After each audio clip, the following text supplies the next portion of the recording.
জানতে চেয়েছিলাম যে সাম্প্রতিক সময়ে বেশ কিছু জায়গাতে নাশকতামূলক কর্মকাণ্ড হয়েছে। এই নাশকতামূলক কর্মকাণ্ডের সাথে নির্বাচনের কোনো সম্পৃক্ততা আছে কিনা এবং পরোক্ষভাবে নির্বাচনের পরিবেশকে বিঘ্নিত করছে কিনা বলার অপেক্ষা রাখে না যে কিছুটা হলেও তো এটা নির্বাচনের পরিবেশের উপর প্রভাব ফেলে, কারণ আমরা এগুলো নিয়ে কথা বলতে ব্যস্ত হয়ে যাচ্ছি, নির্বাচনের পরিবেশ ডেফিনেটলি বিঘ্নিত হচ্ছে।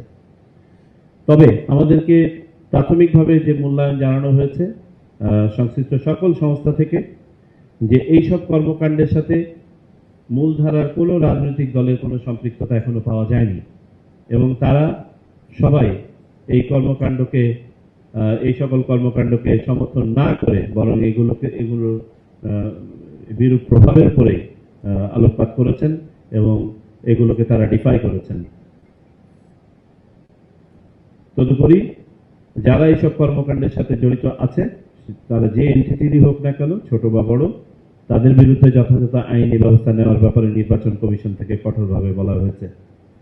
শহীদ ওসমান হাদির হত্যাকাণ্ডের সাথে যারা জড়িত তাদের এই তদন্তের প্রোগ্রেস নিয়ে আমরা জানতে চেয়েছি। আমাদেরকে জানানো হয়েছে এই পর্যন্ত 6 জনকে আটক করা হয়েছে। এই 6 জনই কোনো না কোনোভাবে এটার সাথে সম্পৃক্ত।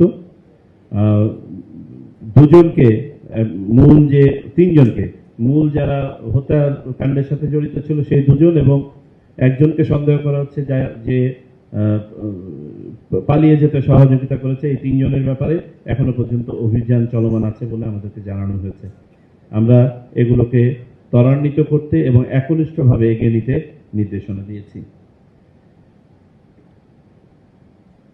পোস্টাল ভোট নিয়ে আলোচনা হয়েছে যে আমাদের আর মাত্র 4 দিন বাকি আছে। পোস্টাল ভোটে যারা ভোট দিতে পারবেন তাদের রেজিস্ট্রেশনের, তারা যেন সময় মতন রেজিস্ট্রেশন সম্পন্ন করেন সেগুলোর জন্য বলা হয়েছে। আমরা হয়তোবা নির্বাচন কর্মকর্তা যারা আছেন তাদের জন্য যেহেতু টাইম লিমিট নাই, তাদের নিয়োগটা যেহেতু একটু বিলম্বিত হয়েছে, তাদের জন্য হয়তোবা সময়টা আর একটু বাড়িয়ে দিব নিবন্ধনের সময়। এই আজকের মোটা দাগে আলোচনা।